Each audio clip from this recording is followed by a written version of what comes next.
नमस्कार, बिहार तक दिख रहे हैं आप और आपके साथ मैं हूं आशीष रंजन। बिहार के सियासत से इस वक्त की बड़ी खबर यह है और जिसका कयास लगाया जा रहा था वही हुआ है। प्रशांत किशोर और नीतीश कुमार की मुलाकात हुई, लेकिन मुलाकात हुई पर क्या बात हुई, इस पर अभी खुलासा होना बाकी है। लेकिन इस सियासी मुलाकात के मायने क्या हैं, इसको समझने के लिए हमारे साथ आज हमारे पैनल में वरिष्ठ पत्रकार रमेश तिवारी, एग्जीक्यूटिव एडिटर हैं आज तक के। रमेश सर, बहुत बहुत स्वागत है आपका। और डॉक्टर राजीव सिंह जी, राजनीतिक विश्लेषक, हमारे साथ जुड़े हुए हैं। राजीव जी, बहुत बहुत स्वागत है आपका। पहला सवाल रमेश तिवारी सर आपसे ही होगा, किस तरीके से देखते हैं यह मुलाकात? प्रशांत किशोर जन स्वराज यात्रा पर हैं और जन स्वराज यात्रा पर लगातार वो नीतीश कुमार पर हमलावर भी दिखे, लेकिन इन सब के बीच एक कोई कड़ी जुड़ती है और नीतीश कुमार और प्रशांत किशोर की मुलाकात होती है। कैसे देखते हैं सर इसे?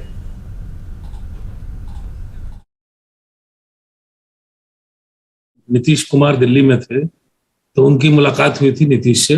जब वो तब वक्त था जब प्रशांत किशोर कांग्रेस में पूरी तैयारी कर रहे थे, जाने की कोशिश कर रहे थे और उन्होंने अपना प्रेजेंटेशन भी दिया था, लेकिन बात नहीं बनी थी कांग्रेस में। तो फिर उनकी नीतीश से दिल्ली में मुलाकात हुई थी, लेकिन पिछले दिनों वो नीतीश पे ज्यादा हमलावर थे। उन्होंने जन स्वराज यात्रा भी की, उन्होंने अपना फ्रेंड बनाया। उन्होंने ये भी कहा, ये सबको पता है कि प्रशांत किशोर की इच्छा है कि वो बिहार में राजनीति करें, इसीलिए उन्होंने अपने जो वो सलाहकार जो सलाह देते हैं या जो कंसल्टेंसी देते हैं, उस काम पे भी विराम लगाया बिहार में पॉलिटिक्स करने के उद्देश्य से। लेकिन जन स्वराज यात्रा में उन्होंने गिन चुन के, चूंकि उन्हें जनता का कुछ मूड भी मिला, परसों ही उन्होंने इंटरव्यू में, आज तक कोई इंटरव्यू में सुजीत जी को बताया कि बहुत गुस्सा है नीतीश के खिलाफ लोगों में, मैं लोगों में घूम रहा हूं और नीतीश को अंदाजा भी नहीं है कि अगर वो, बल्कि यहां तक चुनौती दे डाली कि 500 लोगों के साथ, महिलाओं के साथ, बच्चों के साथ, युवाओं के साथ अगर नीतीश जी मीटिंग कर ले तो मैं उन्हें चुनौती देता हूं सुरक्षा के बगैर। तो ऐसी बातें। लेकिन मुझे ये लगता है कि पवन वर्मा सक्रिय हुए, पवन वर्मा को सक्रिय किया गया और चूंकि वो बहुत हमलावर थे तो उन्हें, अगर वो नहीं अब अपने पॉलिटिकल फ्रंट में ही आगे बढ़ना चाहते हैं, फिर भी अगर वो नहीं आना चाहते हैं नीतीश के साथ, लेकिन उन्हें समझाया गया होगा कि आप क्यों नीतीश जी पे हमलावर हैं, या टटोला गया होगा कि 2024 में आप किस फ्रंट के साथ जाना चाहते हैं। क्योंकि प्रशांत किशोर की बाकी विपक्षी दलों के साथ भी वो कंसल्टेंसी देते रहे लंबे समय से, केसीआर हो, ममता हो, कांग्रेस हो, कांग्रेस के कई नेताओं से जुड़े रहे हैं। वो कांग्रेस को भी कंसल्टेंसी दी है यूपी में, जो 2017 में चुनाव हारे थे, तो वो पहला चुनाव वो हारे थे बहुत दिनों बाद। तो खैर मेरा ये आकलन है कि प्रशांत किशोर को अभी शांत रहने को कहा गया होगा। प्रशांत किशोर अपना फ्रंट छोड़ के और वो अचानक नीतीश को ज्वाइन कर लेंगे, मुझे अभी फिलहाल ऐसा नहीं लगता। लेकिन हाँ, प्रशांत किशोर जो बहुत हमलावर थे, उनके तेवर को नरम करने के लिए ये मतलब कम हो जाएगी। लेकिन जिस तरीके से प्रशांत अपनी यात्रा पर निकले और वो सरकार पर हमलावर दिखे, और निश्चित रूप से एंटी इनकम्बेंसी का फैक्टर आप देखें तो उसका जो फायदा मिलता वो भाजपा को मिलता। तो क्या ये नीतीश कुमार की तरफ से या जेडीयू की तरफ से ये एक रणनीति के तहत किया गया कि प्रशांत किशोर को अपने पाले में करो, ताकि जिस तरीके से वो हमलावर हैं, आप देखिए एक तरफ भाजपा, दूसरी तरफ प्रशांत किशोर, तो नीतीश कहीं असमंजस की स्थिति में थे?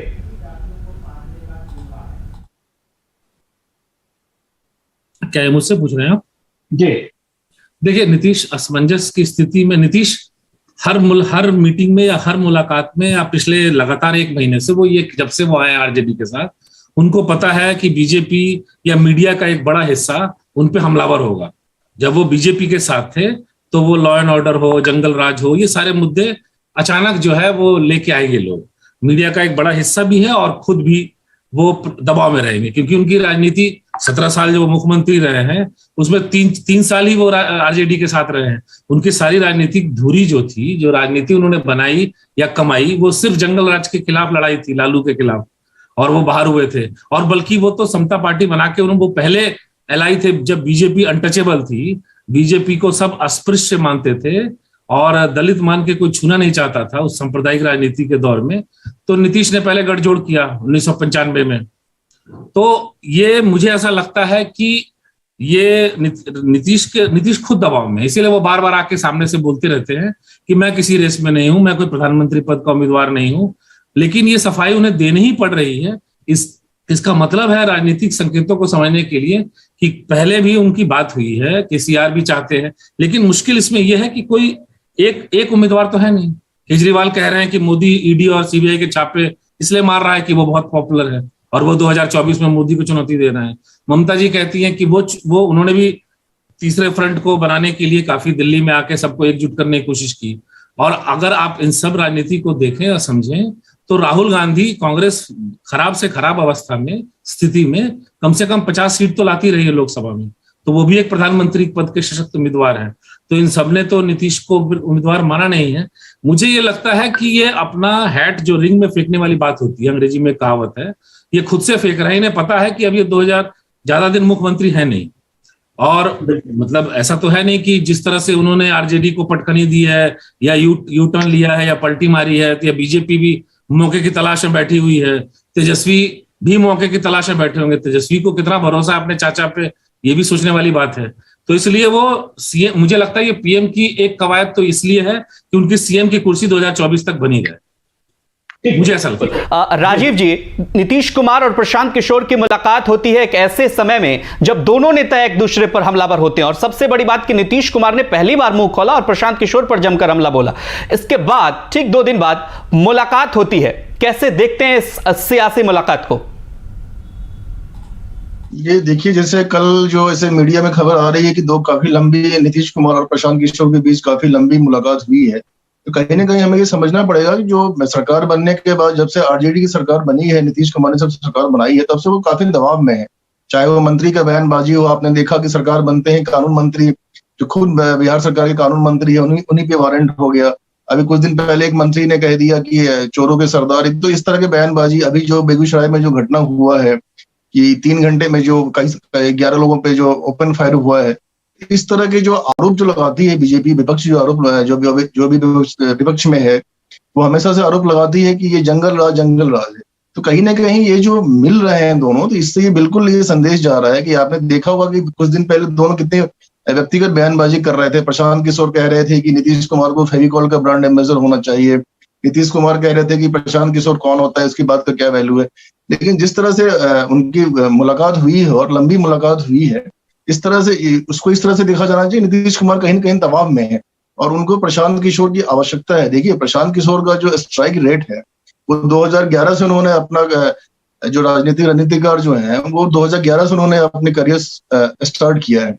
और उन्होंने जो है 2017 में जब उन्होंने कांग्रेस को जो यूपी में विधानसभा चुनाव में सिर्फ उसमें हार मिली है, लेकिन उसके बाद देखिए उनके जो स्ट्राइक रेट लगभग 100 है। लास्ट ईयर जो ममता बनर्जी को जो है वहां पे विधानसभा में उन्होंने विजय दिलाने में मदद किया, तमिलनाडु में स्टालिन को, दिल्ली में आप केजरीवाल को दिल्ली में, और पंजाब में जो वहां पे जुड़े हुए थे। तो कहीं ना कहीं ये है कि दोनों, नीतीश कुमार अभी दबाव में है और उनको प्रशांत किशोर जो मजे हुए हैं रणनीतिकार, उनको उनकी आवश्यकता है। तो अभी देखना पड़ेगा कि आगे ये किस करवट जाएगी। लेकिन मुझे लगता है कि जो दोनों में तलखी है, और हमेशा जो जेडीयू के जो नेता हैं वो हमेशा ये भी आरोप लगाते हैं कि जो प्रशांत किशोर हैं वो बीजेपी के लिए काम करते हैं। देखिए, प्रशांत किशोर और नरेंद्र मोदी जी को जो संबंध है वो काफी प्रगाढ़ है, क्योंकि प्रशांत किशोर ने जो अपना करियर जो है, राजनीतिक करियर जो अपना राजनीतिक जो उन्होंने स्ट्रेटेजिक है, उन्होंने अपना करियर 2011 से शुरू किया था। 2012 में वो उन्होंने नरेंद्र मोदी की मदद की गुजरात विधानसभा में, फिर 2014 में लोकसभा में उन्होंने मदद की। इस तरह के दोनों के संबंध प्रगाढ़ है, जो कि जेडीयू के नेता आरोप अक्सर लगाते रहते हैं प्रशांत किशोर। लेकिन फिर भी कल जो उनकी मुलाकात हुई है, लंबी मुलाकात हुई है, इससे कहीं ना कहीं देखने को मिल रहा है कि नीतीश कुमार काफी दबाव में है और उनको प्रशांत किशोर। रमेश तिवारी सर, चूंकि आप उस पूरे राजनीतिक परिदृश्य को और पूरे राजनीति को, यूं कह ले हिंदी प्रदेश की राजनीति को आप बेहतर समझते हैं। कहा जाता है कि दूध का जला छाछ भी फूंक फूंक कर पिया जाता है। प्रशांत किशोर जब एक ऐसे समय में जब वो हमलावर होते हैं नीतीश कुमार पर, और कहा यह जाता है कि प्रशांत भाजपा की भाषा बोल रहे हैं, या इवन नीतीश कुमार ने खुद कहा कि वो भाजपा की भाषा बोल रहे हैं। ऐसे समय में जब जेडीयू की तरफ से, चाहे आप मणिपुर का मुद्दा ले लें, कहीं का भी आप देखिए, जेडीयू में तोड़ने की कोशिश जो है वो जारी है लगातार, और जेडीयू के कई विधायक भी टूटे, कई कार्यकर्ता भी निकलकर। तो नीतीश कुमार ये चाह रहे हैं कि प्रशांत को भाजपा में जाने से पहले अपने पाले में कर लिया जाए। नहीं, देखिए, मुझे ऐसा लगता है कि जो नीतीश जो है वो, ये मुलाकात सीधे सीधे है आइस ब्रेक करने की बात है। मतलब उसमें यह है कि वो टटोल रहे होंगे प्रशांत किशोर चाहते क्या है। प्रशांत किशोर को वो एक वक्त तो ऐसे ही बात थी कि जदयू की राजनीतिक विरासत भी उन्हें सौंपने वाले थे, लेकिन ये किसी से छुपा नहीं है कि प्रशांत किशोर की राजनीतिक महत्वाकांक्षा है बहुत तगड़ी, और वो बिहार की राजनीति में बहुत सक्रिय होना चाहते हैं, और इसके लिए वो काफी दिनों से तैयारी कर रहे हैं। कई बार उन्होंने हमारे इंटरव्यू में ही अंजना और राजदीप को ये बताया था कि अब मैं सक्रिय राजनीति में आऊंगा, और ये जो मैं कंसल्टेंसी दे रहा हूं 10, 11, 12 सालों से। वैसे एक बात तो ये है कि उनकी कंसल्टेंसी में जो ब्रांड जो होते हैं वो उनकी भी जीत का सेहरा, वो सारा एक अच्छे रणनीतिकार की तरह वो सेहरा भी खुद ही ले जाते हैं। मतलब अगर केजरीवाल जीते तो केजरीवाल की जीत थी, वो ममता जीती तो मुझे लगता है ममता की जीत थी। अगर राहुल गांधी पे अगर वो दाव लगाएंगे तो शायद उनको सफलता नहीं मिली, चाहे अखिलेश पे। तो दिक्कत यह है कि उनके साथ, और सबसे बड़ी बात है कि जीतने के बाद वो उस जगह पे जहां वो कंसल्टेंसी या रणनीति सलाहकार जहां बनते हैं, वो राजनीतिक सलाहकार के तौर पे, वो उनसे उनका रिश्ता गड़बड़ा जाता है। तो वो ज्यादा, यही नीतीश के साथ भी हुआ। तो मुझे ये लगता है कि ये आगे 2024 के लिए रणनीति टटोल रहे हैं। वो ये समझा रहे हैं कि देखिए, प्रशांत किशोर राजनीति में बिहार के एक्टिव होना चाहते हैं। अब वो हर पार्टी के साथ वो ये जो फ्रंट जो बनाया है, ये सिर्फ और सिर्फ खुद को लॉन्च करने की कवायद। वो जाके बिहार के लोगों से मिलके इंटरेक्ट कर रहे हैं, गांव मुखिया को बुलाते हैं, बाकी कार्यकर्ताओं को बुलाते हैं, एनजीओ वालों को बुलाते हैं, हर जिले में राजनीतिक समझ फीडबैक ले रहे हैं। लेकिन इसका यह मतलब कतई नहीं कि वो आरजेडी के साथ जाएंगे, जेडीयू के साथ जाएंगे, बीजेपी के साथ जाएंगे। उन्होंने, मुझे ऐसा लगता है कि उन्होंने अपना ऑप्शन खुला रखा है। इन बयानों से ये समझना चाहिए कि उन्होंने अपना विकल्प खुला रखा है। बीजेपी के पास भी कोई नेता नहीं है, कल को उनसे बीजेपी से डील हो जाए, आरजेडी। और देखिए, उनको, प्रशांत किशोर को भी ये समझ है कि लोकसभा में ये बेशक आरजेडी और जेडीयू साथ आ जाए, लेकिन मोदी से लड़ना बड़ी मुश्किल बात है। चाहे यूपी हो या बिहार हो, जो आरजेडी और जेडीयू का परंपरागत वोट है, वो भी प्रधानमंत्री पद के लिए मोदी को वोट देता है। हाँ, एडवांटेज है असेंबली इलेक्शन में, जहां मोदी फैक्टर बहुत कम काम करता है, और असेंबली में वो लोकल लीडरशिप बीजेपी के पास है नहीं। तो मुझे ये लगता है कि प्रशांत किशोर से ये सारी बातचीत उनके मन को टटोलने के लिए हुई है। 2024 में हम कैसे आगे बढ़े और आगे की रणनीति, और उन्हें थोड़ा सा शांत करने के लिए हुई है। वो जो उग्र है, हम ये मानते हैं कि प्रशांत किशोर, हम ये क्यों ना माने कि प्रशांत किशोर जो देख रहे हैं वही बोल रहे हैं। वो बीजेपी की भाषा हो, बीजेपी तो मतलब बीजेपी भी यही भाषा बोल रही थी 6 महीने से। बीजेपी के नेता विजय कुमार सिन्हा हो, सांसद, स्पीकर हो, बाकी नेता हो, सरकार में रहते हुए नीतीश को रोज गाली देते थे। तो कहीं ना कहीं ये हमें समझना होगा कि 17-18 साल हो गए नीतीश जी को सीएम रहते हुए, बहुत बड़ा एंटी इनकम्बेंसी उनके खिलाफ है।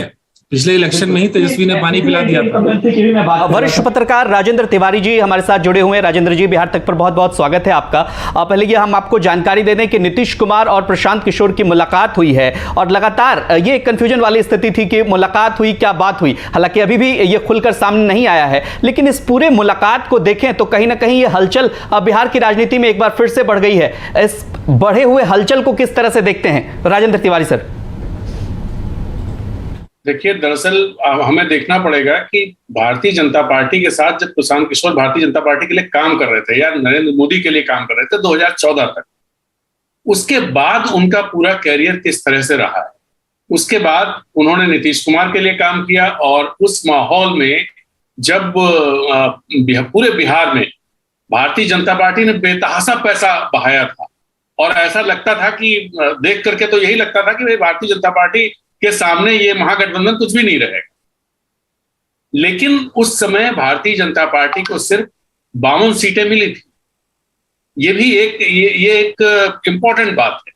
243 में से 52 सीटें मिली थी, और जबकि अमित शाह का क्लेम था 200 सीटें, 180 सीटें, और 180 के आसपास महागठबंधन पहुंचा। उसके बाद आप देखें तो जो भी इलेक्शंस हुए जहां पर प्रशांत किशोर का रोल रहा है, वो चाहे पंजाब का इलेक्शन रहा हो 2017 का, या अभी दिल्ली का इलेक्शन रहा हो, बंगाल का इलेक्शन रहा हो, तेलंगाना का इलेक्शन रहा हो, तमिलनाडु का इलेक्शन रहा हो, सारी जगहों पर प्रशांत किशोर ने भारतीय जनता पार्टी के खिलाफ रणनीति बनाई। और पिछले दिनों जो कांग्रेस से उनसे बातचीत चल रही थी, उस समय भी आप देखिए तो पूरी रणनीति क्या बनाने, क्या डायरेक्शन थी उनकी। उनकी डायरेक्शन यही थी कि भाई भारतीय जनता पार्टी से कैसे 2024 में मुकाबला किया जाएगा, इसके लिए वो कांग्रेस के साथ आने की बात उनकी हो रही थी। और जो बात बन नहीं पाई उसमें भी आप देखिए कोई तलखी नहीं आई। प्रशांत किशोर ने भी कोई ऐसी बात नहीं कही और कांग्रेस ने भी कोई ऐसी बात नहीं कही। और ताजी जो एक और डेवलपमेंट है वो डेवलपमेंट ये है कि केसीआर ने, चंद्रशेखर राव ने कर्नाटक के चुनाव के लिए कुमार स्वामी को रिकमेंड किया है कि आप इनको अपना स्ट्रेटजिस्ट रखिए, प्रशांत किशोर को। तो वहां भी जो लड़ाई होगी वो भारतीय जनता पार्टी के खिलाफ ही होगी। अब दूसरी तरफ देखिए जो पूरा माहौल एक पूरे देश में बन रहा है कि कांग्रेस की यात्रा चल रही है, नीतीश कुमार विपक्षी नेताओं से मिल रहे हैं और लगातार उसका भी एक माहौल बन रहा है।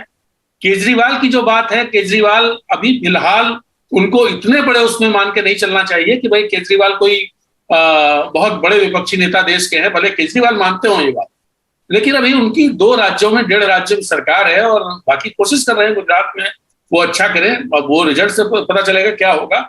लेकिन एक चीज यहाँ पर स्पष्ट करिए, क्योंकि देखिए केजरीवाल की बात आपने कही, दिल्ली में उनकी सरकार है और गुजरात को अभी इलेक्शन आना बाकी है, पंजाब में उनकी सरकार है, 2 राज्यों में उनकी सरकार, बिहार में 45 विधानसभा सीटों के साथ। तो ये थोड़ा कंपैरिजन जो है लगातार थोड़ा दर्शकों को आप आसान शब्दों में समझा सके तो बेहतर होगा। देखिए 45 विधानसभा सीटों के पीछे का जो आप कह रहे हैं 45 विधानसभा सीटें हैं उनकी 243 में से, उसके पीछे की गणित ये थी कि भारतीय जनता पार्टी ने 2 एनडीए खड़े किए कि भाई एक एनडीए था चिराग पासवान के साथ और चिराग पासवान की भारतीय जनता पार्टी ने कहीं उनकी खिलाफत ढंग से नहीं की और चिराग पासवान कह रहे थे हम तो मोदी जी के हनुमान हैं और नीतीश कुमार को हराना है। तो नीतीश कुमार जितनी सीटों पर चुनाव लड़ रहे थे उतनी सीटों पर चिराग पासवान चुनाव लड़े और ये पूरी कहानी है जिसमें नीतीश कुमार को समझ में आया कि इस गठबंधन के साथ हम कैसे आगे बढ़ेंगे। और उसके बाद भारतीय जनता पार्टी के अध्यक्ष ने आके कह दिया भाई जो क्षेत्रीय दल हैं उनका तो कोई भविष्य नहीं, सब खत्म हो जाएंगे और भारतीय जनता पार्टी रहेगी।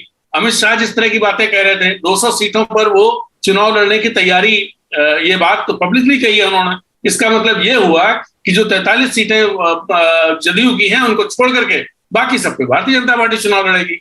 और ये बैकग्राउंड में है जिसमें नीतीश कुमार ने ये फैसला लिया। और ये बात बिल्कुल सही है कि नीतीश कुमार के सामने अब जो उनका राजनीतिक भविष्य है वो मुख्यमंत्री के आगे फिर उनका रास्ता फिर विपक्ष से होकर के ही जाता है अगर आगे बढ़ना है। एनडीए के साथ उनका आगे की राह यहाँ पर बंद है, मुश्किल है। ठीक है, हम ये एक जवाब लेना चाहेंगे क्योंकि रमेश तिवारी सर हमारे साथ जुड़े हुए हैं और उनसे जानना चाहेंगे। रमेश सर, देखिए नीतीश कुमार सीएम है और प्रशांत का सारा जोर जो है अभी हम यात्रा के दौरान देख रहे हैं मतलब एस्टेब्लिशमेंट को, एंटी एस्टेब्लिशमेंट को मतलब एक तरह से आप कहें तो साधने की कोशिश में है। वो उनकी मजबूरी भी है क्योंकि जमीन पर जाते हुए अपील ही काम करती है। लेकिन जब यात्रा, उनकी जो यात्रा है अंतिम परिणति पर पहुंचेगी और माहौल बनाते हुए, चूंकि लगातार हमलावर भी हैं, हम देख रहे हैं, तब ऐसी स्थिति उत्पन्न हो सकती थी कि ना वो जेडीयू से जुड़ सकते थे ना वो भाजपा से जुड़ सकते थे, क्योंकि भाजपा भी तो नीतीश कुमार के साथ में ही थे अब तक। तो संभावनाओं को खत्म नहीं करना चाहते हैं प्रशांत किशोर, क्या ऐसा है? बिल्कुल बिल्कुल, मैं यही मान के चल रहा हूं कि वो एक अच्छे बंजे हुए राजनीतिज्ञ हैं। हालांकि मुझे ऐसा लगता है कि वो उनको ओवर एस्टिमेट किया जाता रहा है। मेरे अपने व्यक्तिगत राय है कि वो, चूंकि हमें केजरीवाल और ममता बनर्जी और केसीआर और इन सब जो जिनको जिताया है उन्होंने, वो मुझे लगता है कि अगर वो नहीं भी रहते प्रशांत किशोर तो भी जीतते। लेकिन हाँ, वो सलाह वाला कभी कभी मीडिया में अच्छा मैनेज कर लेते हैं, अच्छी सलाह देते हैं, इसमें कोई दो राय नहीं। मुझे कहता है उनको ओवर एस्टिमेट किया जाता है, मेरा ये अपनी राय है। दूसरी बात, मैं ये जो कह रहा हूँ ना कि प्रशांत किशोर क्यों अभी वो जमीन तलाश रहे हैं, अभी वो फ्रंट लॉन्च करके पूरी चीजें ले रहे हैं, इससे फीडबैक देखिए जनता में ये तय है कि भ्रष्टाचार किसी से छिपा नहीं है। आप 17 साल की एंटी इनकम्बेंसी है। लालू के शासनकाल में जो भ्रष्टाचार का लेवल था, चाहे किसी भी योजना के लिए, आप किसी भी बिहार के गांव में चले जाइए, शराबबंदी ने बेड़ा गर्क कर दिया है। मतलब लॉ एंड ऑर्डर की स्थिति क्या होगी, आप देख ही रहे हैं कि 40 मिनट तक 28 किलोमीटर तक 4 पुलिस वाले, 2 नहीं थे, कल 2 पुलिस वाले थे, आज 4। अभी पुलिस ने बोला कि 4 बंदे, 4 क्रिमिनल बाइक पे चलते हुए 4 थानों को क्रॉस करते हुए 28 किलोमीटर तक जाते हैं। मतलब अगर पुलिसिंग का एसओपी भी कोई बच्चा फॉलो करेगा तो एक वायरलेस से दूसरे वायरलेस तक जा सकता है, उनको पकड़ा जा सकता है। मुझे ये कहना है कि इसमें क्या है कि वो ये सारी चीजें नीतीश को पता है प्रशांत किशोर को भी पता है। जमीन पे पिछला ही इलेक्शन जो पहले तो मुझे भी ये थोड़ा गड़बड़ लगता है ये आकलन कि प्रशांत बीजेपी ने चिराग पासवान को खड़ा किया। मुझे इसमें थोड़ा संशय है क्योंकि 15 सीटें ऐसी 18 सीटें जहां बीजेपी को उन्होंने हराया चिराग पासवान ने। जो टोटल वोट थे और बीजेपी का जो वोटर था, जो बीजेपी का जो कैंडिडेट था, उसके हार और जीत में चिराग पासवान ने जो वोट काटा। सबसे अच्छा उदाहरण राघोपुर है। राघोपुर में चिराग पासवान यानी कि एलजेपी के कैंडिडेट को 15,000 वोट आए और इतने ही से 2,000 एक्स्ट्रा से शायद तेजस्वी की जीत हुई। तो देखिए इसमें ये हम जो ब्रॉडर कह देते हैं ये जेडीयू का नैरेटिव हो सकता है कि चिराग पासवान को खड़ा किया और इसको खड़ा किया बेसिक, लेकिन मुझे ये लगता है कि प्रशांत किशोर और नीतीश की ये दोस्ती सिर्फ और सिर्फ ट्रूस के रूप में है, सीज फायर के रूप में है। वो बहुत गालियां दे रहे थे पिछले 3 महीने से और ये 2019 से लगातार गालियां दे रहे थे। ऐसा नहीं है कि वो कांग्रेस पे, जब तिवारी जी ने बिल्कुल सही बोला, कांग्रेस पे वो हमलावर नहीं है, क्योंकि मुझे लगता है कि वो अल्टीमेटली प्रशांत किशोर की भूमिका जो होगी वो सारे विपक्षियों को एकजुट करने में 2024 में होगी और शायद वो पीएम का कैंडिडेट वो राहुल को ही देखना चाहेंगे। मुझे ऐसा लगता है अभी भी, ठीक है, क्योंकि सबसे बढ़िया पोजीशन निश्चित रूप से, और कांग्रेस को दरकिनार नहीं किया जा सकता अपोजिशन को लेकर के। डॉक्टर राजीव सिंह जी, आपके पास आना चाहूंगा। जेडीयू के साथ प्रशांत लंबे समय तक रहे, कह सकते हैं आप, और नंबर 2 की हैसियत भी उनकी थी, कहा यह भी जा रहा था। इसके बाद जब वो खुद अलग होकर जमीन पर उतरे हैं तो मतलब इतने हमलावर वो दिख रहे थे अब तक, इससे पहले तक, कल तक जो स्थिति थी, जैसे वो साबित करना चाह रहे थे कि वो बिल्कुल अलग है, मतलब जो नीतीश कुमार से बिल्कुल अलग है। अब जब ये मुलाकात हुई है तलखी तो कमेगी, और क्या साथ जाने की संभावनाओं पर कितना, आपका क्या मानना है? देखिए राजनीति में कुछ भी असंभव नहीं है, लेकिन देखिए प्रशांत किशोर जो है वो भले काफी अच्छे रणनीतिकार हैं, राजनीति उन्होंने काफी स्टेट में उनको सीएम बनाने का उनको क्रेडिट दिया जाता है, लेकिन देखिए बिहार की राजनीति बिल्कुल अलग है। बिहार की जो राजनीति है वो जाति पर निर्भर करती है। प्रशांत किशोर जो है वो रोहतास जिले से आते हैं और वो जाति के ब्राह्मण है, और अभी वो जन सुराज के वो पूरा वो लोगों से मिल रहे हैं लोगों से, लेकिन उनको भी समझ में आ गया होगा कि जो बिहार है यहाँ पे अकेले दम पे सरकार बनाना इतना आसान नहीं है। तो कहीं ना कहीं ये संभव है कि जैसे आरजेडी के पास अपना एक चेहरा है जो दूसरी बड़ी उप मुख्यमंत्री है, लेकिन बीजेपी के पास और जेडीयू के पास अपना चेहरा नहीं है। कहीं ना कहीं ये हो सकता है कि जो नीतीश कुमार और प्रशांत किशोर जो 2 वर्ष लगभग 2 वर्ष तक पार्टी के नंबर 2 रहे हैं, राष्ट्रीय उपाध्यक्ष भी रहे हैं, तो कहीं ना कहीं ये हो सकता है कि प्रशांत किशोर को आवश्यकता पड़े, चाहे वो कांग्रेस के साथ जाएं, चाहे वो जेडीयू के साथ जाएं, चाहे वो भाजपा का भी, क्योंकि अकेले जो है ये दिल्ली में आप पार्टी जैसे विजय मिला उनको, पंजाब में मिला, लेकिन बिहार जो है बिल्कुल अलग है। आप भले अच्छे रणनीतिकार हो सकते हैं, लेकिन बिहार में जो है आप जाति को आप इग्नोर नहीं कर सकते हैं, वो ब्राह्मण जो, इसीलिए जो है प्रशांत किशोर की जो सारी रणनीति है बिहार में उनको नए सिरे से बनाना पड़ेगा और कहीं ना कहीं किसी राजनीति के साथ जाना पड़ेगा, ऐसी संभावना हो सकती है। जी, राजेंद्र तिवारी सर, आपके पास आना चाहूंगा। मतलब अकेले दम पर यह तो तय बात है कि मुश्किल है। आपने 2015 का जिक्र किया, वो चुनाव 2010 जो 52 सीटों पर सिमट गई थी बीजेपी, अकेले दम पर किसी के लिए भी मुश्किल है बिहार में। तो आप क्या संभावना देखते हैं प्रशांत किशोर के लिए? मतलब वो कौन सी राजनीतिक संभावना है जो उनको बिहार में, चूंकि वो एक्टिव होना चाह रहे हैं और लगातार जनसुराज यात्रा आप कह लीजिए कि इसी कड़ी का हिस्सा है, तो किसके साथ ज्यादा संभावना आप देखते हैं? बहुत साफ से नीतीश कुमार ने जब पाला बदला है तो उससे पहले कांग्रेस से उनकी बहुत क्लियर बात हुई है। जो मेरे पास सूचनाएं हैं उनके मुताबिक कांग्रेस भी उनको नेता मानने को तैयार है, और जब मौका आएगा तो प्रधानमंत्री पद के लिए नीतीश कुमार के चेहरे को सारे लोग, मतलब खासतौर पर कांग्रेस मान लेगी तो बहुत सारी दिक्कतें दूर हो जाएगी, और वहां से वो एक तरह से पॉजिटिव साइन मिलने के बाद ही उन्होंने पाला बदला है। पहली बात, ये मेरी सूचना है, गलत हो सकती है। दूसरी बात ये कि प्रशांत किशोर जब काम करने वाले हैं वो किसी पॉलिटिकल लीडर या पॉलिटिकल पार्टी या पॉलिटिकल उसमें नहीं आएंगे, वो एक पॉलिटिकल स्ट्रेटजिस्ट के तौर पर पीछे से काम, जैसे उन्होंने जेडीयू के लिए पहले किया था, भारतीय जनता पार्टी के लिए किया था या दूसरी पार्टियों के लिए किया, तो वो कोई पॉलिटिकल लीडरशिप, उनको कोई पॉलिटिकल स्पेस मिलेगा ये मुझे नहीं लगता है।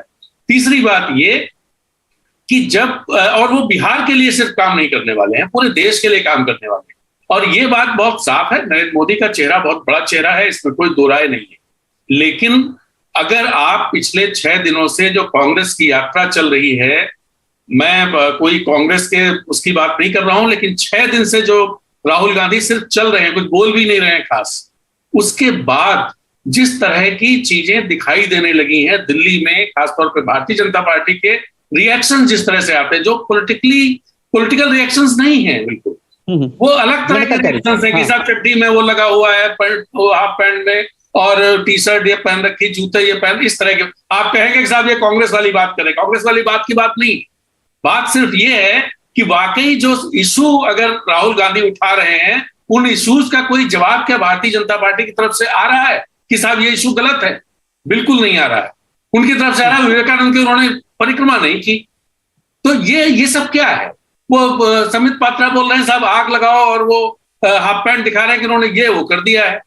वो टी शर्ट की बात कर रहे हैं। अमित शाह बताइए, इतना बड़ा भारतीय जनता पार्टी का नेता अगर ये कहे कि ये अमित शाह इतनी महंगी टी शर्ट पहन करके वो लोग जनता के बीच जा रहे हैं, जन यात्रा कर रहे हैं, ये पॉलिटिकल बैंकरप्सी क्यों आ रही है भारतीय जनता पार्टी में? जो इतनी बड़ी पार्टी है, इतना उसका मजबूती है, तो मेरी समझ में ये आ रहा है कि आने वाले दिनों में एक बड़ा ब्रॉडर एक प्लेटफॉर्म बनने की तैयारी चल रही है। भले उसमें अभी बहुत सारे कील कांटे दिखाई दे रहे हों, लेकिन जैसे ये ताकतवर चीजें होती जाएंगी वैसे वैसे वो कील कांटे किनारे होते जा सकते हैं। सर और जी 2024 के चुनाव से पहले एक बड़ी पॉलिटिकल फोर्स देश में खड़ी हो, और ये हमें नहीं भूलना चाहिए कि पूरे देश में भारतीय जनता पार्टी का वोट परसेंटेज 38 पॉइंट समथिंग है। इसका मतलब 68% या 62% लोग ऐसे हैं जो भारतीय जनता पार्टी को वोट नहीं करते।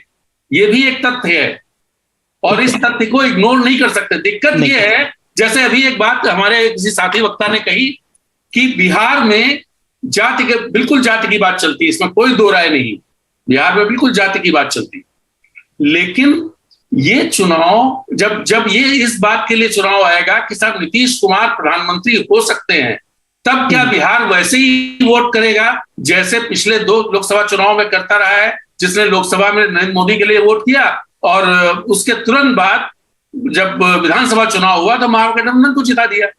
और यही हाल 2019 और 2020 में हुआ कि 2020 में तेजस्वी यादव की पार्टी सबसे बड़ी पार्टी होकर के उभरती है। लेकिन अगर बिहार से कोई प्रधानमंत्री पद का चेहरा होगा और वो सारी फोर्सेज एक साथ होंगी, तो क्या तब भी वही रिजल्ट आएंगे कि भारतीय जनता पार्टी को 40 में से 38 सीटें मिलेंगी या 35 सीटें मिलेंगी? मुझे नहीं लगता। बिल्कुल। रमेश तिवारी सर, आपसे जानना चाहूंगा, चूंकि इस चर्चा से एक अच्छी बात ये निकलकर सामने आई है, पॉलिटिकल स्पेस की बात इन्होंने कही, राजेंद्र तिवारी सर ने पॉलिटिकल स्पेस की बात कही प्रशांत किशोर को लेकर के। दोबारा प्रशांत किशोर, अगर संभावना टटोल देते हैं, ठीक है चलिए मान लेते हैं प्रशांत किशोर जेडीयू में आ गए, कांग्रेस एक तरफ यात्रा पर है, हाँ राहुल गांधी लगातार यात्रा कर रहे हैं और मुद्दे आधारित लगातार वो सवाल भी उठा रहे हैं और जिसका उन्होंने कहा भी कि जवाब नहीं है, हालांकि लगातार कांग्रेस का भी आईटी सेल इन दिनों मजबूत हुआ है। आप कैसे देखते हैं कि एक ऐसे समय पर, चूंकि टाइमिंग बहुत मायने रख रही है राजनीति में, प्रशांत किशोर अगर इस तरफ आते हैं तो जेडीयू और कांग्रेस के बीच वो कड़ी हो सकते हैं? जेडीयू और कांग्रेस के बीच कड़ी होने की जरूरत ही नहीं है जी, मुझे ऐसा लगता है। प्रधानमंत्री पद को लेकर के मैं आ रहा हूं इस सवाल पे, क्योंकि मेरी जानकारी ये है कि प्रधानमंत्री पद के लिए कांग्रेस से एक क्लैरिटी है, और उसके बाद ही नीतीश कुमार ने ये जो शुरू किया है, अभियान शुरू किया, उसके बाद ही शुरू किया है। देखिए, मुझे इसमें बिल्कुल भी डाउट है, क्योंकि कांग्रेस इतनी सरेंडर वाली इतनी बेवकूफ पार्टी है नहीं कि वो 50 MP और 60 MP से नीतीश जी, अगर मान लीजिए नीतीश 15 सीटों पे लड़ते भी 18 सीटों पे, तो 18 सीट तो जीत नहीं पाएंगे, ऐसा तो मुझे नहीं लगता। लेकिन मुझे ये जोड़ तोड़ तो बहुत है 2 साल पहले। मुझे तो लगता है कि 6 महीने नीतीश जी की सरकार अगर तेजस्वी ही टिका दे, क्योंकि देखिए अमित शाह और वो जो मोदी जो जिस तरह की राजनीति करते हैं, उसमें अगर आप 6 महीने गारंटी दे दें कि 2 साल मुझे कोई दे दे गारंटी कि 2024 तक ये सरकार टिकेगी, तो मैं उसको कुशल राजनीतिक समझ लूंगा, भविष्य वक्ता। इसलिए मुझे नहीं लगता, मुझे तो लगता है कि 6 महीने में तेजस्वी निपटा देगा अपने चाचा को। और क्योंकि राजनीति में देखिए कोई किसी पे भरोसा करता नहीं है, क्योंकि राजनीति में 6 महीने साल भर बाद यही नीतीश जी। तो मतलब आप क्या मानते हैं सर, ये डील जो हुई है, मतलब नीतीश कुमार फिर से, मुझे ऐसा लगता है कि जो मेरी जानकारी है, डील ही हुई है कि तेजस्वी चाहते थे कि बीजेपी के कुछ नेताओं को बहुत दिनों से फिलर दे रहे हैं कि लालू पे सॉफ्ट हो बीजेपी ने वो कोई आश्वासन वगैरह दिया नहीं। जेडीयू, नीतीश को लगता था कि जेडीयू को तोड़ लेगी बीजेपी, तो नेचुरली उन्होंने स्ट्राइक कर दिया। लेकिन ये कोई बहुत लंबा चलने वाला नहीं है, और नीतीश को देश के ममता, केजरीवाल, कांग्रेस, केसीआर सब लोग पीएम मान लेंगे, ये दूर की कौड़ी है, मुझे ऐसा लगता है। क्योंकि ममता ज्यादा बेटर है ना कंडीशन में। अगर वही स्थिति, यही तर्क हम लेके चले तो बीजेपी, कांग्रेस कम से कम 50-60 सीटों पे तो जीतेगी ना मिनिमम, और ममता 42 सीटें बंगाल में है। अगर वो खराब से खराब सिचुएशन में, पिछली बार मोदी की लहर में भी वो 22-24 सीटें जीत पाई थी, तो इसलिए मुझे लगता है कि वो ज्यादा, तो इसलिए ये हम अभी गठजोड़ करें। ये मुझे जो सर यहाँ पर एक सेकंड सर, 2-3 दिन पहले ममता बनर्जी बंगाल में ये कहती हुई नजर आती हैं, अखिलेश के साथ जाने के लिए तैयार हैं, केसीआर की बात वो करती हैं, अखिलेश यादव की बात करती हैं, लेकिन कांग्रेस का नाम नहीं लेती। देखिए नेचुरली, ये देखिए इसी में कॉन्ट्रडिक्शन है ना, ये जो हम ज्ञान, यहाँ जो ज्ञान बारिश कर रहे हैं हम लोग तीनों मिलके चारों, उसमें सबसे बड़ा कॉन्ट्रडिक्शन यही है कि 25 तारीख को INLD ने थर्ड फ्रंट की रैली बुलाई है हरियाणा में, जिसमें कांग्रेस इन्वाइटेड नहीं है, जिसमें नीतीश जी ज्ञान देंगे चौटाला से, जो भ्रष्टाचार के एक बहुत बड़े स्तंभ थे और उन्हें कोर्ट से कन्विक्ट भी किया गया, सजा काट के भी आया वो बाहर। तो मुझे ये लगता है कि उसको थर्ड फ्रंट और कांग्रेस में ही कॉन्ट्रडिक्शन है। ममता जी, अच्छा, और हम जो ये, हमें राजनीति नहीं भूलनी चाहिए कि ये सारी कवायद, ये सारी टेम्पल रन जिसे कहते हैं ना, रेस, जो हम मोबाइल की भाषा में, गेम की भाषा में, ये टेम्पल रन शरद पवार 2019 में कर चुके। 2019 में चंद्रबाबू नायडू और शरद पवार पूरे देश में एक फ्रंट बना चुके हैं। मोदी को ये बहुत सूट करता है, और मुझे तो हंसी आती है उस बीजेपी नेता की कि वो चाहते हैं, मतलब वो ये चाहते हैं कि राहुल गांधी, मतलब वो मजाक में जोक, अब तो वो जोक, पहले मुझे लगता था कि चुटकुला कहते हैं, लेकिन अब वो सीरियसली बीजेपी के नेता ये कहते हैं कि मोदी अगर कहीं भाषण देता है तो सिर्फ 10,000 वोट बढ़ते हैं, और अगर राहुल गांधी कहीं भाषण देते हैं तो बीजेपी के 20,000 वोट बढ़ जाते हैं। तो वो ये तो बिल्कुल चाहते हैं बीजेपी की राहुल गांधी बहुत सशक्त हो, केजरीवाल बहुत सशक्त हो, और ममता बहुत सशक्त हो। वो चाहते हैं कि 4-5 दावेदार हमेशा रहें, ऐसा मुझे लगता है। ठीक है, डॉक्टर राजीव सिंह जी, एक बात इससे ये निकल कर आई, चूंकि हम बिहार के राजनीति पर बात कर रहे हैं, तेजस्वी यादव और नीतीश कुमार, मतलब तेजस्वी यादव अपनी तरफ से भी कह चुके हैं, आरजेडी के भी नेता लगातार कह रहे हैं कि हम चाहते हैं कि नीतीश कुमार 2024 में जो है वो झंडा लाल किला से फहराएं, तो उनकी तरफ से हरी झंडी है। ये हरी झंडी सिर्फ इतनी आसानी से नहीं मिल जाती। क्या तेजस्वी यादव को सत्ता सौंप देंगे नीतीश कुमार, या उनसे छीन लिया जाएगा? देखिए, ये तो बहुत, हम लोग जो बातें कर रहे हैं ये तो बहुत हास्यास्पद है। पता नहीं, मुझे समझ नहीं आ रहा कि नीतीश कुमार के सलाहकार कौन है, या ये मीडिया में जो बातें आ रही हैं कि प्रधानमंत्री का पद, मैं तो ये कहता हूँ प्रधानमंत्री का पद बहुत दूर की बात है। आप देखिएगा कुछ दिनों में, और मैं तो कहता हूँ 6 महीने के अंदर, ये जो दोनों गठबंधन है जेडीयू और आरजेडी की, इस पे भी संदेह मुझे लग रहा है। कहीं ना कहीं आप नीतीश कुमार अगर अपनी पार्टी को बचाना है, उनके लिए बहुत ही दिक्कत हो जाएगा, क्योंकि दूसरा उनके पास फेस नहीं है। और आप बताइए, जेडीयू के पास 16 सीट है, कांग्रेस किसी भी बुरी हालत में, जैसे कि हमारे पैनलिस्ट कह रहे थे, बिल्कुल सही कह रहे थे, कांग्रेस बुरी हालत में 50 से 60 की सीट लाएगी। ममता बनर्जी वहां पे जेडीयू से ज्यादा लाएगा, टीआरएस है, वाईएसआर है, जगन है वहां पे। तो ये सब नीतीश कुमार जो, ये जो बात हो रही है कि वो प्रधानमंत्री, मैं तो कहता हूँ प्रधानमंत्री की बात बहुत दूर की बात है। मुख्यमंत्री, अगर वो कुछ वर्षों के लिए, कुछ महीनों के लिए, मुख्यमंत्री पद ही उनका मुझे संकट में दिख रहा है। और मैं तो कहता हूँ सिर्फ मुख्यमंत्री पद नहीं, मैं तो कहता हूं कि आगे जो आने वाला जो राजनीति है बिहार की, आप देखिएगा बीजेपी वर्सेस जेडीयू हो जाएगा, क्योंकि जेडीयू को बीजेपी भी चाहेगी तोड़ने के लिए और आरजेडी भी चाहेगी तोड़ने के लिए। तो मुझे लगता है कि नीतीश कुमार के सलाहकार, मुझे पता नहीं कौन है, लेकिन जो उनको सलाह दे रहे हैं मुझे लगता है बिल्कुल सही सलाह नहीं दे रहे हैं। क्योंकि आप किस बिना पे नीतीश कुमार को प्रधानमंत्री पद स्वीकार किया जाएगा कि अरे आपके पास 16 सीट है वर्तमान में, आगे मान लीजिए आपने 20 सीट लिया, 25 सीट लिया, वाईएसआर है, ममता बनर्जी है, कांग्रेस है जो आपसे ज्यादा सीट ला रही है, तो आपको किस बिना पे आपको प्रधानमंत्री पद स्वीकार करते? तो मुझे लगता है कि नीतीश कुमार जी को धरातल पे आना चाहिए, और प्रधानमंत्री का पद दूर की बात है, मुख्यमंत्री पद उनको बचाने का प्रयास करना चाहिए, और उससे पहले पार्टी को बचाने का प्रयास करना चाहिए। राजेंद्र तिवारी जी, सर आपसे एक सवाल होगा, चूंकि विचारधारा से जुड़ा हुआ सवाल है, और हमारे दर्शक भी लगातार इस चीज को जानना चाह रहे थे। नीतीश कुमार अगर आरजेडी के साथ चले गए दोबारा, तो कोई वैचारिक प्रतिबद्धता को ढोने नहीं गए नीतीश कुमार, वो अपनी कुर्सी बचाने गए हैं।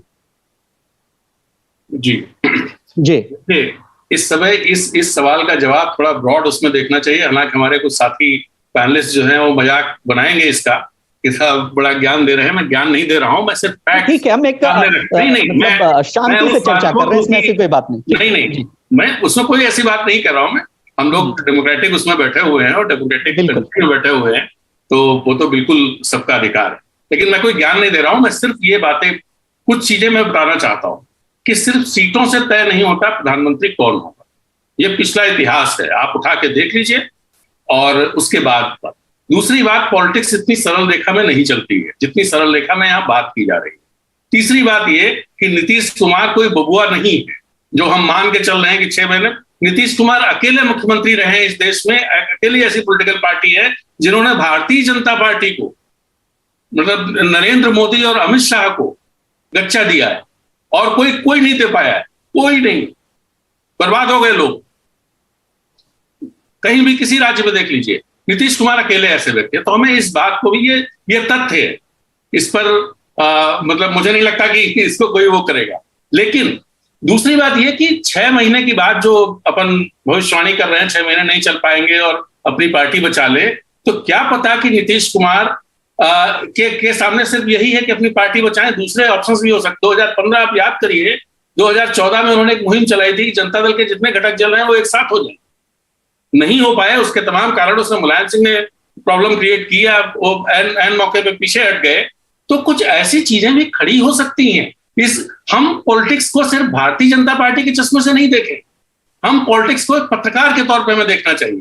कहाँ क्या चीजें चल रही हैं, समाज में क्या चल रहा है, पॉलिटिक्स में क्या चल रहा है। राहुल गांधी जो जिस तरह से जो चीजें आ रही हैं, भले वो एक कुछ लोगों की यात्रा है, उनके पास 52, 54, 44 सीटें हैं, जो भी हो, 50 भी ना जीत पाए, लेकिन देश में जो कुछ इस समय उथल पुथल चल रही है, आप देखिए, आज ही एक अखबार में खबर है कि साहब जो छोटी कारों की बिक्री कम हो गई, 2 पहिया वाहनों की बिक्री कम हो गई है। क्यों कम हुई? क्योंकि जो लोग कम इनकम वाले लोग हैं, उनकी इनकम कम होती जा रही है।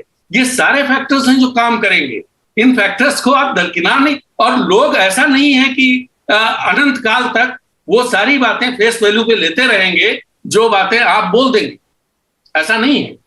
तो ठीक है रमेश तिवारी सर, चूंकि आप निश्चित रूप से बिहार की राजनीति पर गहरी समझ रखते हैं और गहरी पकड़ रखते हैं, ठीक बात है कि मैथमेटिकल बाइनरी से थोड़ा सा ऊपर चलते हैं, ना बांधते हुए इसको देखें।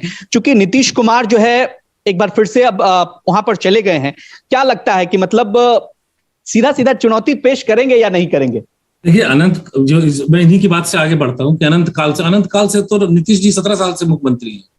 आज भी बिहार की क्या हालत है, इसमें ऐड कर दूंगा, इसका भी जवाब आप दे दीजिए। मान लीजिए कि मोदी जी 8 साल से ही प्रधानमंत्री हैं, नीतीश जी तो देश की सूरत नहीं बदली। मोदी जी ने काफी डैमेज कर दिया जो कांग्रेस छोड़ के गई थी। हम इस स्तर को मान लें एक वक्त के लिए, तो हम इस स्तर को भी माने कि लालू ने बहुत अच्छा कर दिया था और नीतीश ने बहुत डैमेज किया, या हम ये कहें कि लालू ने बहुत खराब कर दिया था और नीतीश ने बिहार को स्वर्ग बना दिया 17 साल में। क्या हम ये मानेंगे? तो मुझे नहीं लगे, ये सब हम अपने, हर आदमी, हर पत्रकार अपना किसी ना किसी चश्मे से देखता ही है। और यहाँ हम चाहे कुछ ही बात बोल लें, मैं किसी और चश्मे से देख रहा हूँ, भाई साहब किसी और चश्मे से देख रहे हैं, राजीव जी किसी और चश्मे से देख रहे हैं। हर आदमी के पास कोई ना कोई चश्मा होता ही है। हाँ, बोलता जरूर है कि वो बहुत पत्रकार है, बहुत ही न्यूट्रल है, हर आदमी यही दावा करता है।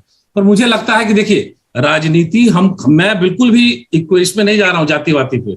मोदी ही इस व्यक्ति है इस वक्त जो यूपी में जाति को तोड़ रहा है, बिहार में तोड़ रहा है। बिहार में पिछले लोकसभा इलेक्शन में, अगर मैं करेक्ट हूं तो 24% यादवों ने मोदी को वोट दिया है, अगर मैं करेक्ट हूं तो। और मैं CSDS का डेटा बता रहा हूं आपको, 24% यादवों ने, क्योंकि यादवों कोई भी जाति हो, वो लोकसभा में अलग इश्यूज पे वोट करती है, असेंबली में अलग इश्यू पे वोट करती है।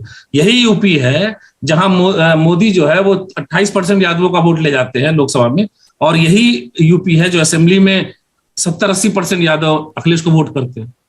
तो हमें कास्ट के हिसाब से भी हम एनालिटिकल पूरे टोटलिटी में करें, एनालिटिक्स जब करें तो हम पूरे टोटल उसमें करें। यही मुसलमान लेकिन सर, क्या आप इस बात को मानते हैं रमेश सर, चूंकि अब देखिए, जब एनडीए की बात कर ले हम बिहार में, एक पशुपति कुमार पारस की पार्टी को जोड़ लें, तो फिलहाल जो हमारे पास डेटा है उसके हिसाब से वर्तमान पिछले चुनाव की बात करते हैं, तो अब उन वोटों का परसेंटेज अगर देखा जाए तो 25% के करीब एनडीए के वोट प्रतिशत बचते हैं। चूंकि अब नीतीश कुमार, आशीष जी मुझे बस एक ही बात बता दीजिए कि यूपी में जब अखिलेश और मायावती आई थी, तो पिछले लोकसभा के चुनाव के पहले मोदी साहब की मर्सिया पढ़ दी गई थी।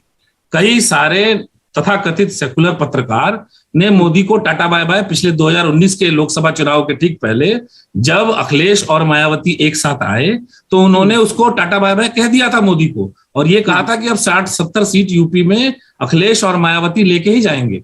राजनीति 2 और 2 4 नहीं होती भाई, मैं भी यही समझा रहा हूँ। राजनीति अगर आप 2 लोग मिल जाएं तो उसकी सारे वोटर, अगर मान लीजिए नीतीश के पास बहुत सारे ऐसे वोटर होंगे ना जो लालू एंटी लालू होंगे, नीतीश के परंपरागत वोट में भी ऐसी संख्या होगी, तो लोकसभा में अलग डायनामिक्स होता है, असेंबली में अलग डायनामिक्स होता है। वही नीतीश जी एक शातिर पॉलिटिशियन की तरह या बहुत ही एक्सपीरियंस पॉलिटिशियन की तरह नीतीश जी वही समझ रहे हैं और वही टटोल रहे हैं प्रशांत किशोर से मुलाकात में। ठीक है, राजेंद्र तिवारी जी जवाब दीजिए। मैं तो सिर्फ वही अपने विद्वान वक्ता को मैं सिर्फ यही कहना चाहूंगा कि मेरी जानकारी बहुत कम है और मैं शायद बहुत गणित नहीं समझता, राजनीति नहीं समझता, लेकिन बहुत साफ बात मैं जो पॉइंट कह रहा हूं, जो बात उन्होंने कही कि साहब 2-2 4 नहीं होते, यही बात मैंने कही थी।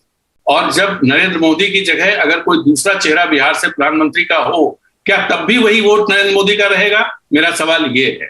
उत्तर प्रदेश में अगर आप आए तो उत्तर प्रदेश में भी पिछले विधानसभा चुनाव में आप देखिए क्या स्थितियां हुई। हम जब मैंने आपके बीच में नहीं बोला, आप मुझे बोलने दें। और जहां तक ये सेकुलर चस्पा करने का ये तरीका है, ये भारतीय जनता पार्टी का तरीका है कि साहब तुरंत सेकुलर और खान मार्केट ये सब कहानी शुरू कर दे। ये हम पत्रकार से ये एक्सपेक्ट नहीं करते कि साहब सो कॉल्ड सेकुलर पत्रकार, व्हाट इज दिस? ये गलत भाषा है भाई। अब हम लोग बात कर रहे हैं, हम आपका सम्मान करते हैं, लेकिन ये नहीं कहना चाहिए सबसे ये आपने कैसे बोल रहे कि मैं आपको कह रहा हूं, मैं तो राजीव जी को कह रहा हूं। नहीं, उनका आरोप आप पर नहीं था राजेंद्र तिवारी। पत्रकार आप कहिए पत्रकारों का आकलन गलत निकला, बिल्कुल सही। हम कोई भविष्यवक्ता नहीं है, हम कोई ऐसा नहीं है कि साहब हमारा आकलन हमेशा सही निकलेगा। मैं स्वीकार करता हूं, मेरा आकलन 2015 में 100% सही निकला था। मैं टीवी चैनल पर बैठा हुआ था तो मैं उसको गाऊं जाकर के कि मैं भविष्यवक्ता हूं और मैं बिल्कुल सही निकल गया सही, ठीक है, हमने सही ऑब्जर्व कर लिया, दूसरे लोग नहीं कर पाए। या 2022 के उत्तर प्रदेश चुनाव में मेरा आकलन सही नहीं निकला, तो भाई मैं पत्रकार हूं, ऑब्जर्व करता हूं, मेरे ऑब्जर्वेशन गलत हो सकते हैं, लेकिन इस पे आप तुरंत टैग लगा दे कि साहब सो कॉल्ड सेकुलर पत्रकार, सो कॉल्ड फलाना पत्रकार, दिस इज नॉट फेयर। पहली बात, इसमें मुझे ऑब्जेक्शन है। मैं जो भी संचालन कर रहे हैं मैं उनसे अपना ऑब्जेक्शन दर्ज कराना चाहता हूं, पहली बात। दूसरी बात यह कि इस बात से मैं सहमत हूं कि पॉलिटिक्स में 2-2 4 नहीं होते, 2+2 3 भी हो सकते हैं, 1 भी रह सकता है, 0 भी हो सकता है, और ये 12 भी हो सकते हैं, 22 भी हो सकते हैं। और यही बात मैं कह रहा हूं, आज खारिज कर देना किसी चीज को, जो भी चीजें हो रही हैं उनको सिरे से खारिज कर देना, ये मुझे नहीं लगता कि ये बहुत अच्छी बात है या बहुत इस पर हम रमेश तिवारी सर की प्रतिक्रिया लेंगे, क्योंकि सरकार जब बदली है और इस पे हमारा एक सवाल बचा हुआ भी था, हम चाहते हैं कि रमेश तिवारी सर उस पर जवाब दें। रमेश तिवारी सर, ये देखा जाता रहा है अक्सर अन्य राज्यों में सरकार गिर जाती है और वहां भाजपा मुख्य भूमिका में भी आ जाती है, लेकिन बिहार में ऐसा कुछ नहीं होता। कैसे अन्य राज्यों से बिहार को आप अलग करते हैं या अलग मानते हैं? इसलिए है बिहार से अलग। महाराष्ट्र में भी आप देखे होंगे, देखा होगा आपने कि सब लोग देवेंद्र फडणवीस उम्मीद कर रहे थे कि वो बनेंगे मुख्यमंत्री। बीजेपी, मुझे ऐसा लगता है कि ये बीजेपी अटल जी वाली शराब शरीफ बीजेपी है नहीं, जो कांग्रेस की बी टीम जिसे हम लोग कहते थे। ये बीजेपी जातिगत साम दाम दंड भेद वाले पे चलने वाली बीजेपी है ये। तो इसमें क्या है कि ये जातिगत, ये दोनों जो लवकुश हैं भाई, मोदी और अमित शाह, ये दोनों राजनीति में जातिगत गणित बहुत समझते हैं। इनको पता था कि अगर वो देवेंद्र फडणवीस को बनाएंगे तो शरद पवार मराठा कार्ड और उद्धव ठाकरे मराठा कार्ड खेलेंगे लोकसभा में। बीजेपी को नीतीश से बिल्कुल भी प्यार नहीं, लेकिन नीतीश के पास जो 8-10% वोट बैंक है, कुर्मी हो, कोयरी का कुछ जाति और कुछ महिलाओं का, बीजेपी को उस वोट बैंक से प्यार है। बीजेपी चाहती है मैसेज, बीजेपी भी चाहती थी कि नीतीश कुमार चले जाए, लेकिन बीजेपी खुद नहीं चाहती थी कि हम गिराएं सरकार या हम सपोर्ट विड्रॉ करें। बीजेपी को बहुत अच्छे से पता है, बीजेपी के सारे सर्वे में था कि नीतीश अगर लीडर रहेंगे तो बीजेपी हार भी सकती है। तो नीतीश की पॉपुलैरिटी और बीजेपी को अलग अलग कर रहा होगा हमने। हाँ, अब ये आ जाती है कि नीतीश के पास एक वोट बैंक है अभी भी। नीतीश खराब से खराब प्लेयर भी, वो एक बहुत बड़ी विरासत लेके चल रहे हैं, उनके पास वोट बैंक है। बीजेपी को उस वोट बैंक से प्यार है। बीजेपी ओबीसी कार्ड खेलना चाहती है। बीजेपी अपर कास्ट से दूर रह के, उनको पता है कि अपर कास्ट रो के गा के किसी तरह के कर्तव्य विमूढ़ होके भी कुछ भी करके वो वोट देगा ही, वो मानते हैं ग्रांटेड।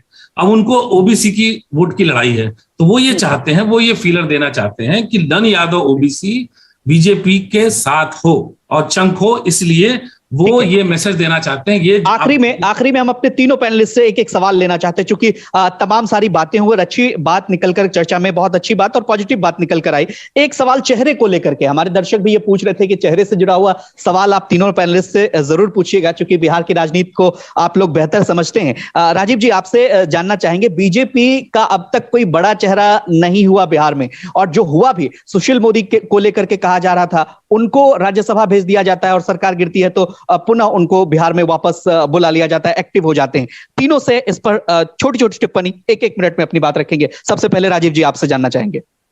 जैसा कि मैंने पहले कहा कि देखिए, बीजेपी को तो ये जो अभी जो सरकार बनी है, जेडीयू नीतीश कुमार ने जो आरजेडी के साथ सरकार बनाई है, तो 2024 में आप देखिएगा इससे बीजेपी को फायदा होगा, क्योंकि वो जंगल राज करके वो उसको भुनाएगी कि जंगल राज आ गया, तो कहीं ना कहीं बीजेपी को फायदा होगा, क्योंकि बीजेपी जो है मोदी के नाम पे जीते लड़ाई लड़ेगा। दूसरी बात मैं इसमें कहना चाह रहा हूँ, एक हमारे साथी कह रहे थे कि आज की डेट में जो है प्राइम मिनिस्टर बनने के लिए नंबर नहीं चाहिए। उसमें मैं अपने व्यक्तिगत बात में कहना चाहूंगा कि देखिए, ये 96 का दौर नहीं है जब देवगौड़ा या इंद्र कुमार गुजराल प्रधानमंत्री बन जाया करते थे।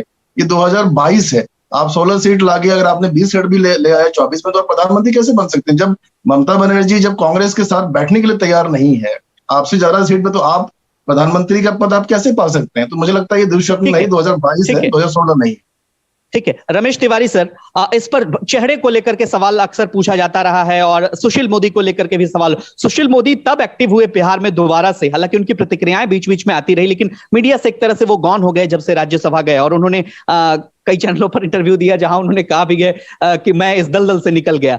बिहार में बीजेपी सत्ता से बाहर हो गई, एक वोट कड़ी जो है वो आप मानते हैं कि सुशील मोदी का ना होना भी इसमें एक बड़ा फैक्टर है? नहीं, मुझे लगता है कि बीजेपी ने अच्छा खासा निजात पा लिया। 20-25 साल बहुत का, किसी भी व्यक्ति के लिए लीडरशिप, किसी स्टेट की लीडरशिप 25 साल संभालना बहुत, अगर आप डिलीवर नहीं करेंगे तो आपको चले जाना चाहिए। कॉर्पोरेट स्टाइल में इसकी अकाउंटेबिलिटी होनी चाहिए, मुझे ऐसा लगता है, और मोदी और शाह के जमाने में हो रहा है। जो डिलीवर नहीं करते हैं वो टाटा बाय बाय हो जाते हैं।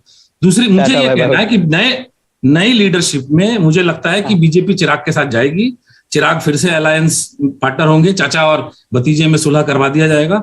बीजेपी के अंदर की लीडरशिप कौन उभरती है, नित्यानंद राय होते हैं, कोई दलित होता है, क्या होता है, अब वो आने वाला वक्त बताएगा। ठीक है, बहुत चलिए, आखिरी प्रतिक्रिया राजेंद्र तिवारी सर, एक बार फिर से ये कहा जा रहा है कि चिराग पासवान एनडीए के साथ होंगे, चूंकि एक साथी की भी तलाश है। भारतीय जनता पार्टी, जो मेरा सवाल था हम उस पर लौटते हैं कि भारतीय जनता पार्टी के पास कोई बड़ा चेहरा नहीं रहा अब बिहार में, और शायद यही वजह रही कि उनको गठबंधन का सहारा लेना पड़ा, अपने दम पर चुनाव लड़े तो वो 51-52 सीटों पर सिमट गए। ये मतलब इसको कैसे देखते हैं आप? देखिए, भारतीय जनता पार्टी के बैकग्राउंड को देखना पड़ेगा, बिहार के बैकग्राउंड को देखना पड़ेगा कि उनके पास बड़ा चेहरा क्यों नहीं।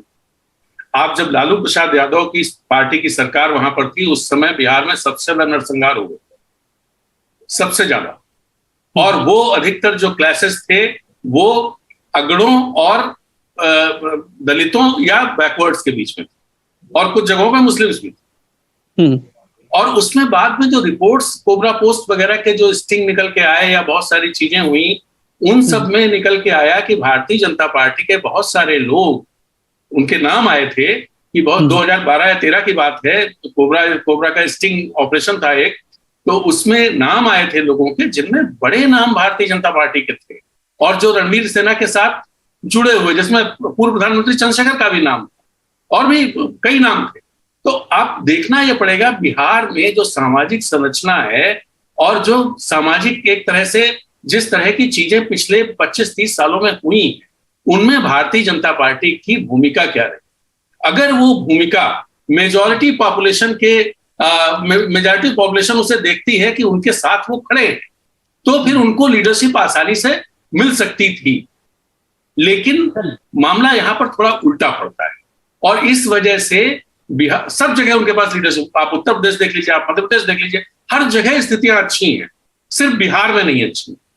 आप तीनों मेहमानों का जी अभी इस क्राइसिस से भारतीय जनता पार्टी गुजरेगी। सुशील मोदी कोई बहुत बड़े नेता, बिहार में जनाधार वाले नेता नहीं रहे हैं। वो नीतीश कुमार के हनुमान माने जाते थे, नीतीश कुमार का यश करते थे और पार्टी में नीतीश कुमार की बातों को आगे बढ़ाते रहते, जो अब वो स्थितियां नहीं रह गई, वो बदल गई हैं। तो अपने कंट्रोल खत्म हो गया। हमसे जुड़े है राजेंद्र तिवारी सर, आप हमसे जुड़े, बहुत बहुत शुक्रिया आपका। Ramesh Tiwari sir executive editor हमारे साथ जुड़े हुए थे, उनका भी बेहद शुक्रिया। डॉक्टर राजीव सिंह आपका भी बेहद शुक्रिया। हम राजनीति के नब्ज को टटोलने की कोशिश कर रहे थे इस पूरी चर्चा के दौरान और कई सार्थक बातें इस चर्चा से निकलकर सामने आई। फिलहाल हम प्रशांत किशोर की बात कर लेते हैं। प्रशांत किशोर ने पत्ता नहीं खोला है और ना ही नीतीश कुमार ने अभी खुलकर कोई बात कही है।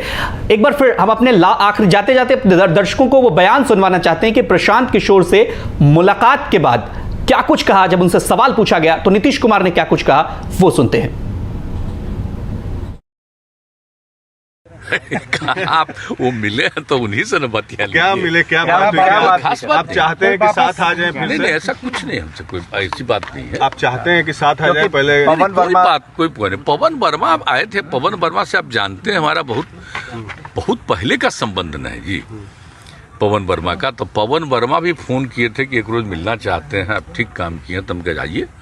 आ गए तो वही फिर लिख करके किशोर को मिलवाया। क्या लिख कर दिए?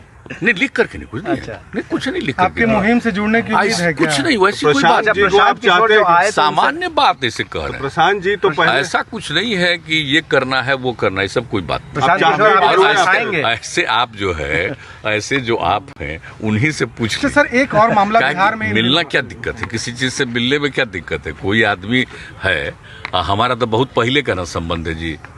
तो कोई भी आदमी बीच में कहेगा आप कि हम मिलेंगे तो काहे नहीं मिलेंगे भाई? बीच में आप नाराज थे प्रशांत जी ना, जी से? हम नाराज उराज नहीं है भाई। आप लोग सवाल पूछ दिए तो हमने कह दिया हमने कि पूछा, भाई दिल्ली बहुत में पहले आप पूछा दिल्ली में कि बहुत पहले तो बोले थे तो हम लोग तो तैयार ही थे, लेकिन वो तो बात दूसरी है। अब छोड़ क्या फिर से बात साथ मिलेंगे? साथ आ सकते हैं? क्या सही में साथ आ सकते हैं? प्रशांत किशोर देखिए भाई, हम बात आप लोगों से निवेदन करेंगे कि उन्हीं से बात कीजिए। सर एक और ऐसा कोई बातचीत खास ये सब की चीज अरे नहीं, सुधाकर सिंह ने सुना कृषि कि मंत्री का एक सामान्य मामला है। बात एकदम ऐसे कोई बात